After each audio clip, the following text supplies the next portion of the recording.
ආයුබෝවන් ලා ඇකඩමි YouTube channel එකට ඔබ සාදරයෙන් පිළිගන්නවා.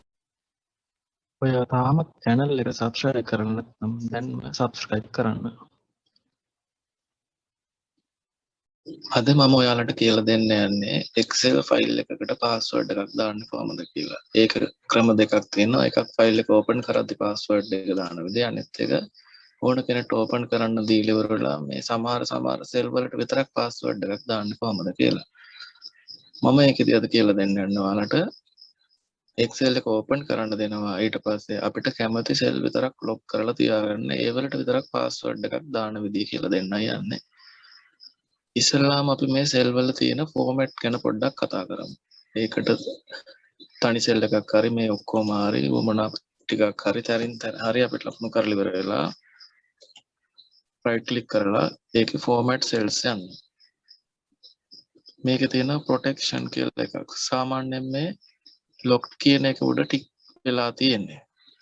එහෙම ටික් වුණාම අපේ පාස්වර්ඩ් එකක් දාපුවා මේ ටික් වෙලා තියෙන සෙල් තමයි පාස්වර්ඩ් එක වැඩ කරන්නේ. මෙතන ටික් එක අයින් කරොත් එහෙම පාස්වර්ඩ් එක දැම්මට ඒ ටික් වෙලා නැත්නම් මේ ප්‍රොටෙක්ෂන් කියන එක ලොක් කියන එක ඒ පාස්වර්ඩ් එක ඒ සෙල් වලට අදාළ වෙන්නේ නැහැ. ඒ සෙල් වල ඕන එකක් ටයිප් කරන්න, ඩිලීට් කරන්න ඕන දෙයක් කරන්න පුළුවන්. ඊගාවට තවත් එකක් මම කියලා දෙන්නම්. මෙතන hidden කියලා දාලා තියෙන්නේ අපි මොකක් හරි ෆෝමියුලා එකක් දැම්මොත් එහෙම ෆෝමියුලා එක පෙන්වන්නේ නැහැ උඩ තියෙන ෆෝමියුලා බා එකේ මේ hidden කියන එක ටික් කරලා තියෙනවා නම් අන්න ඒකත් මතක තියාගන්න. දැන් මේ හැම එකේම සාමාන්‍යයෙන් තියෙන්නේ ලොක්ඩ් කියන එකට ටික් වෙලා. එහෙනම් අපි මේ විදිහට ඕකේ කරලා ඉවරලා කීපයක් තෝරලා අයින් කරමු. මේ අපි හිතමු මේ 2 3 4 5 කියන රෝ ටික ටයිප් කරන්න පුළුවන් විදිහට හදමු. එහෙම කරන්නේ ප්‍රොටෙක්ෂන් කියන එකේ ලොක්ඩ් කියන එකේ ටික් එක අයින් කරලා ඕකේ දෙනවා. ඊගාවට දැන් කියලා දෙන්නම් මම ඔයාලට පාස්වර්ඩ් එක දාන විදිහ. ඒකට review tab එකට ගිහිල්ලා මෙතන protect sheet කියන එක ගිහිල්ලා මෙතන password to unprotect sheet කියන එක උඩ ක්ලික් කරන්න. අපි 1 2 3 4 කියලා දෙමු.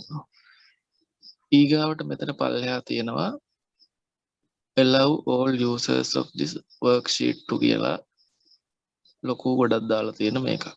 ඒකෙදි ටික් වෙලා තියෙනවා selected locked cells අනිත් එක selected unlocked cells. ඒ කියන්නේ පාස්වර්ඩ් එක දැම්ම වුණාත් මේ ලොක් වෙලා තියෙන සෙල් අපිට සිලෙක්ට් කරන්න පුළුවන්. ආයි අන්ලොක් වෙලා තියෙන සෙල් සිලෙක්ට් කරන්නත් පුළුවන්. ඊගාට මේ insert rows insert columns කියන ඒවලට අපි ටික් දැම්මොත් එහෙම මේකට පාස්වර්ඩ් එකක් දැම්මට අපිට column හරි row හරි insert කරන්න පුළුවන්. ඊගාට මේ delete කියන ඒවල ටික් එක දාලා තිබ්බොත් එහෙම delete කරන්න පුළුවන්. එහෙනම් මේක ඕකේ කරලා බලමු. I re-enter password to proceed. අපි ආයි පාස්වර්ඩ් එක ගන්නවා 1 2 3 4 කියලා. ඔන්න දැන් ඕකේ කියලා දෙනවා. ඔන්න දැන් අපේ පාස්වර්ඩ් එක වැඩ කරනවද කියලා බලමු. මේ 15 1 කියන එක මොන හරි ටයිප් කරලා බලමු නේ. ටයිප් කරන්න දෙන්නේ නැහැ. දැන් බලමු මේ දෙකේ ඉඳන් මේ 7 6 වෙනකන් අපි ඒක අන්ලොක් කරානේ. ඒ හින්දා ඒක ටයිප් කරන්න දෙනවද කියලා.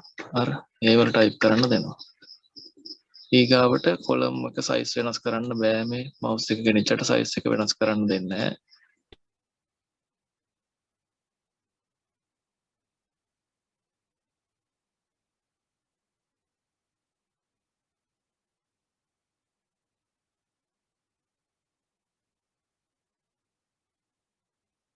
එහෙනම් අදට මගේ මේ වීඩියෝ එක මම ඉවර කරනවා. ඔයාලට මම ඉස්සරහට දාන වීඩියෝත් බලා ගන්න ඕන නම් channel එක subscribe කරන්න අමතක කරන්න එපා. සුබ දවසක්.